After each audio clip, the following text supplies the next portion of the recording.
You ever ask yourself, what am I meant to do on this earth? Why am I here? What is my purpose? Well, this video is about me finding my purpose, finding what God wants me to do on this earth.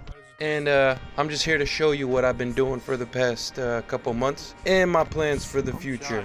This question, finding what God wants me to do on this earth. It took me to a little tiny country over the Pacific, right above Australia, north of Australia, east of Indonesia. And this country is called Papua New Guinea. 9 million people living in it and 850 different languages. There's only 500 doctors that work in this country. The average salary is $60 every 2 weeks. The amazing thing is I fell in love with this country. I fell in love with its people and the nature of it. And I'm just here to show you how God brought me here, He used me here, and how He's going to use me in the future in Papua New Guinea. The way I ended up in this country by getting an invitation while I was at a Russian camp by a man named Zhenya Konstantinik, and he started a organization with his wife called Promise Land Ministries. Hundreds of tribes here in Papua New Guinea, so many different kinds of face paints and dress wear. Daniel Dumbrov, he's a Russian/Ukrainian guy, 28 years old, been a missionary for a couple years, but Daniel has experience with leading camps, specifically the sports part of camps. And once Zhenya heard this, he decided that Daniel is going to lead camp. It's a youth camp for kids between the ages of 12 and 28. And Daniel is very good with getting kids to laugh and have fun.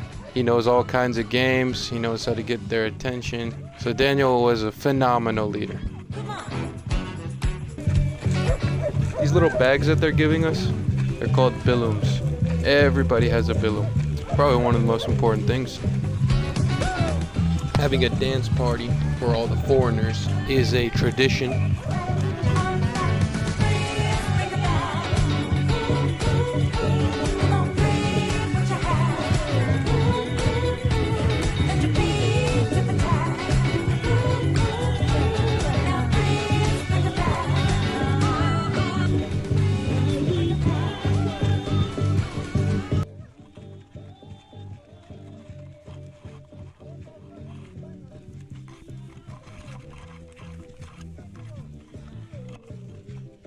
He's doing the Russian dance. Jesus!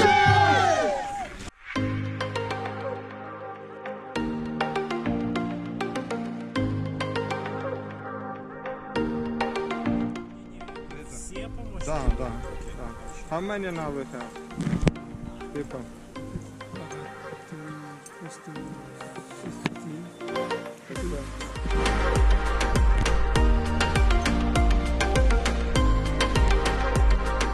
Look at this.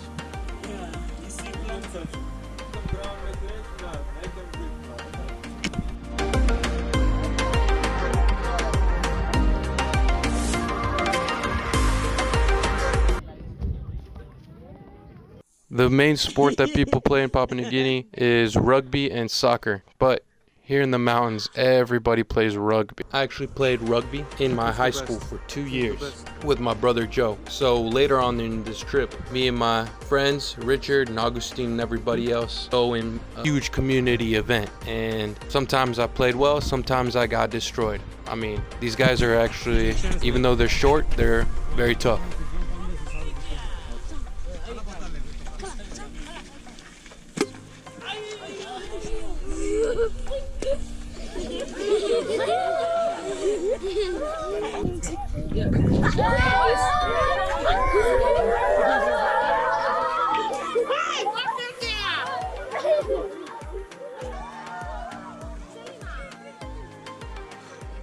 We shoot some water balloons and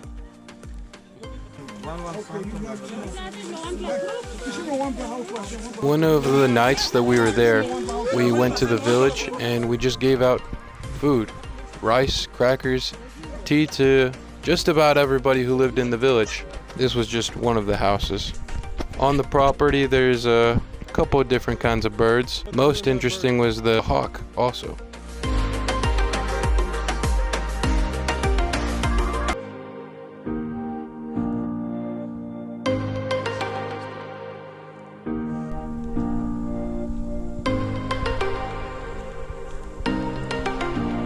One of the ways that Virginia served was he would buy a bunch of food for the camp and kind of provide all the money and stuff like that for them. Just the pastors.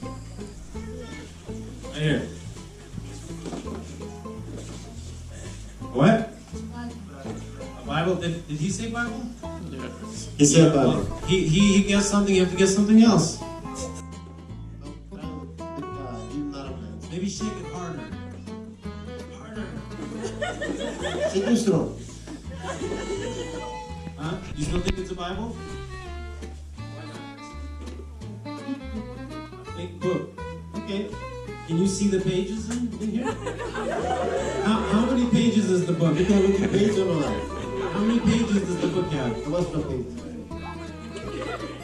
You know, books. But, again, sometimes even when we're wrong, we can be even more wrong, right? Because if she said 1 page, that would definitely be not true, right? But 100 pages sounds... Sometimes we don't know what God is, but delve down and search for him and seek him. You will find out what he is. But if you're just guessing what he is, you're just gonna start believing it a lie. Why not? Do you know what's in here? What's in here? If you think you're so smart, what's in the box? Yes, I didn't know anything. So what's in the box then? Daniel always knew how to start the day, get the kids going with some kind of games, knew how to get everyone's attention. But he's also the most humble guy, so he's like easy to talk to, and he's a leader. Just a great guy to be around.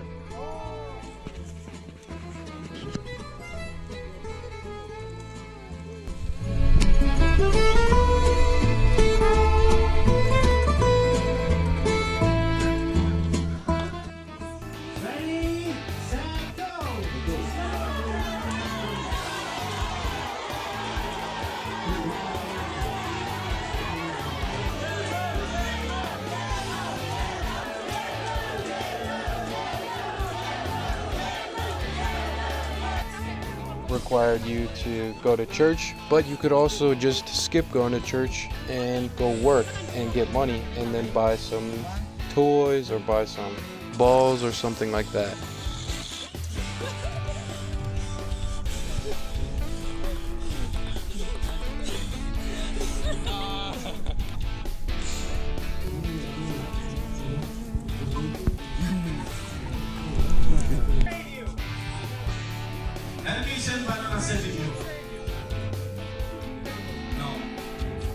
Hey, I have a lot of money. I have a lot of money. Okay, let's check. He has a lot of money. You enjoyed yourself? You got money? A lot of money. Did you enjoy yourself on earth? Yes. You want to show DJ something? Yes. Well, then you got what you wanted. And your money is worthless.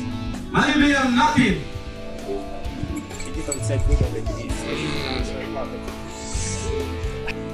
This girl had a funny example. On her wallet, she drew crosses on her wallet, but the only way you actually could be a Christian is when God draws a cross on your wallet. So that just kind of shows how fake Christians go to hell too.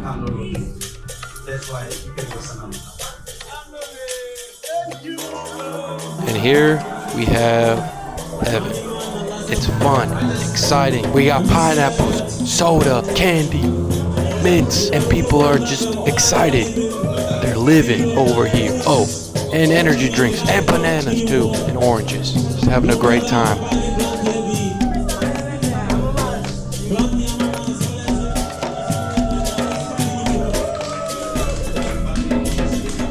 And what do we have over on the other side? It's pretty sad, man. When I'm in camps, there's things that I can control. So I need to help in running of camp. We got on top of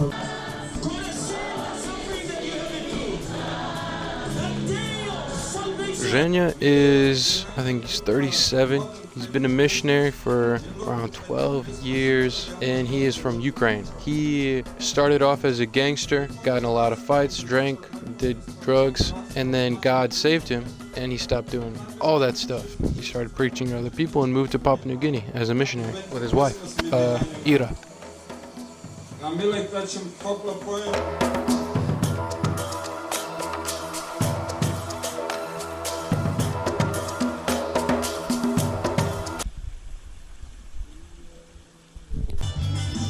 I love how people are not afraid to dance over there. Very loose and very just good times dancing. Oh my god. That does smell. This is called a bandicoot, like Crash. I don't really know what it's related to, but it kind of looks like it's an opossum. Here we go. So this guy didn't want to try the liver, which I ate, but he wants that. And here I am, eating the testicles, baby. This is not normal. I just wanted to see how it tastes, and it was horrible. Oh, that popped in my mouth. What does it taste like?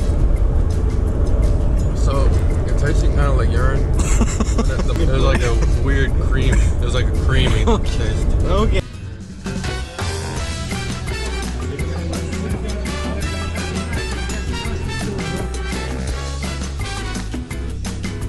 Asas, a church that's about an hour and a half away from Zhenya. He started this church actually, but it was obviously God working through him, but you know how it is. Wow, what a beautiful bird. What the heck is that thing? Kakibari? Here we got to Madang. It's about a 4.5 hour drive. Terrible drive because the roads are just horrible. They're horrible. You gotta go like 5 miles an hour. But once you finally get to Madang, it's like the most beautiful part of the country. Great Barrier Reef, the tip of it is connected to Papua New Guinea. Obviously I had to go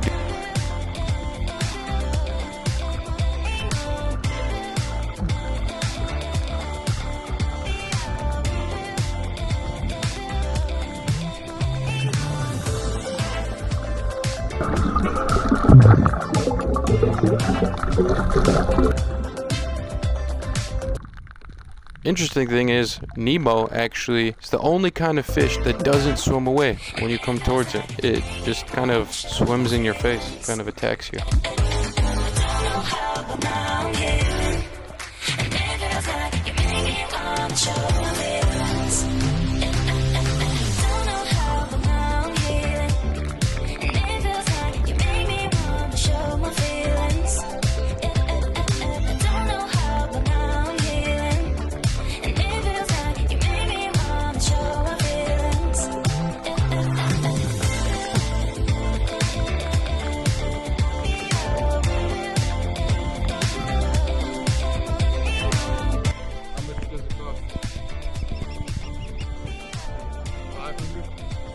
Here we are at a rehabilitation center. Here's Pastor Paul preaching to the boys. A great place for learning about the Bible, teach courses about God, and they also teach courses on how to farm and how to raise cattle, pigs mostly, how to be a mechanic, different things. It's a great place to just learn how to survive in the modern world.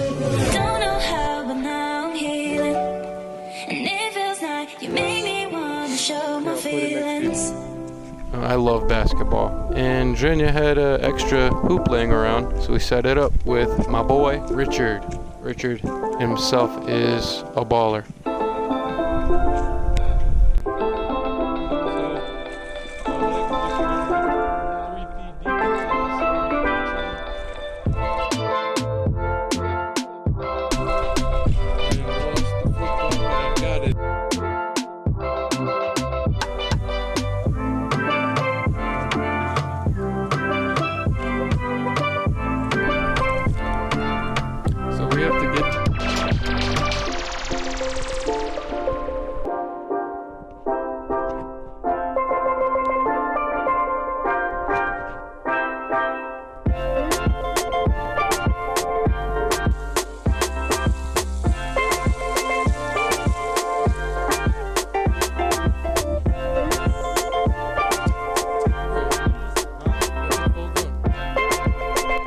going to the church of Atuka, I think.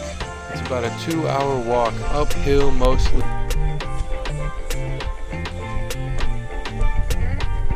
And then finally you get there, coffee everywhere, people are having a good time. I'm expecting to get to church, and we get to the church, I'm looking around, I'm saying, where is it? And they said, just look down, sit down, man, you're here, sit down.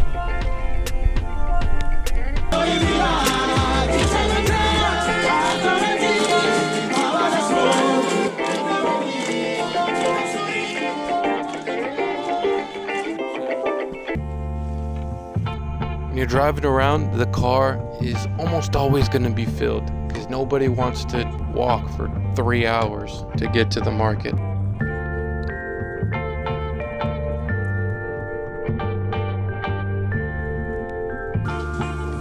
Where I stayed, upstairs in Jenya's house with about 8 other boys.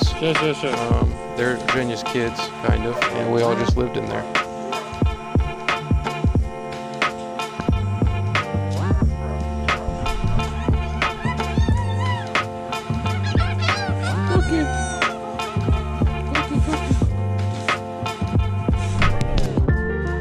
They told me that I'm in charge of the kids, figuring out what they have to do 6 hours every day for a adult conference, and the adults would drop off their kids, and I took care of the kids. I've never actually cared 30 kids in a row every day for 6 hours a day and figuring out what they got to do and all the games they got to play and the rewards and stuff. But I had a great teacher like Daniel. Hello. He helped me out, kind of. I had a great time. They're doing a One day we had a baptism. It was during the adult conference. I think originally 28 people were supposed to get baptized, and then it turned out to be like 36. So it was like 10 more people who joined, which is amazing.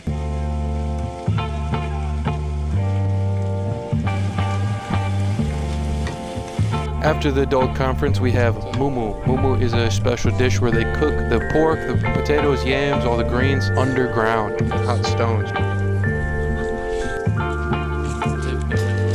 Prison ministry, people who just assaulted someone. There's rapists, murderers. There was one guy who was there because he was sued not correctly or something, and he's the pastor there. And he wants to turn that prison into a pastoral school later on.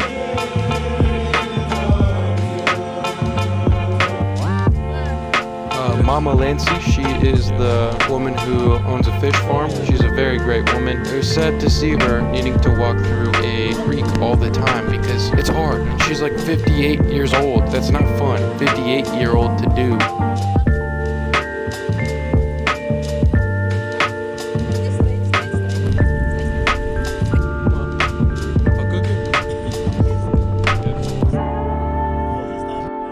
During the prison ministry, we actually baptized them. I thought it was the craziest thing that they let the prisoners out, and then we ate with them and had lunch with them outside of the prison, which is crazy.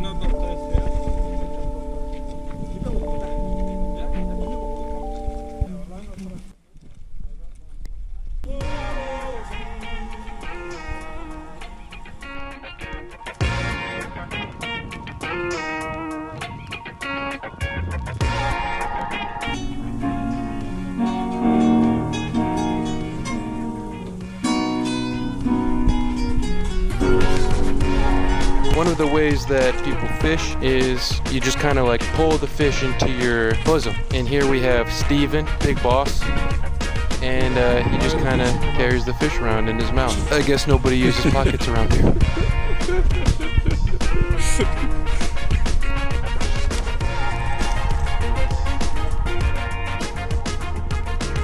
Me and Steven, we actually decided to build a bridge for Mama Lancy because we were tired of seeing her walk across this stupid creek, which used to be a lake, by the way.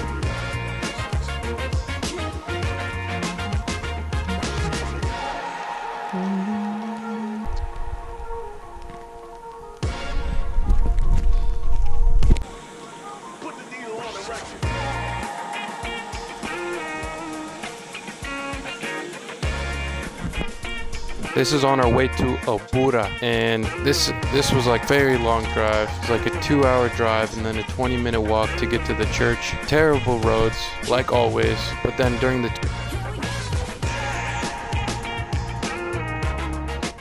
20-minute walk, we had to carry Boo Boo Sharon up because it gets really steep, and she's 76 years old, so it's kind of hard for elderly woman to do that. Carried her on this chair. I actually help later on, don't you worry. The way that God called me to be a missionary is actually kind of complicated. Involves fasting, praying, and reading the Bible multiple times, and that's how I got my answer about being a missionary. I'll make a video about it later, but it's like a long testimony type thing. But yeah, I'm going back to Papua New Guinea, and I'm staying there for at least 2 more years, and then who knows where God takes me after that. Thank you to my parents, my brothers and sisters, my church, and my friends for praying for me and for supporting me financially or any other kind of way. I love you guys, and I'm praying for you guys individually when I have time. Thank you for all the goodbye wishes and all the notes and all the pictures that you guys have sent to me. I'm so thankful for you guys. Thank you and goodbye.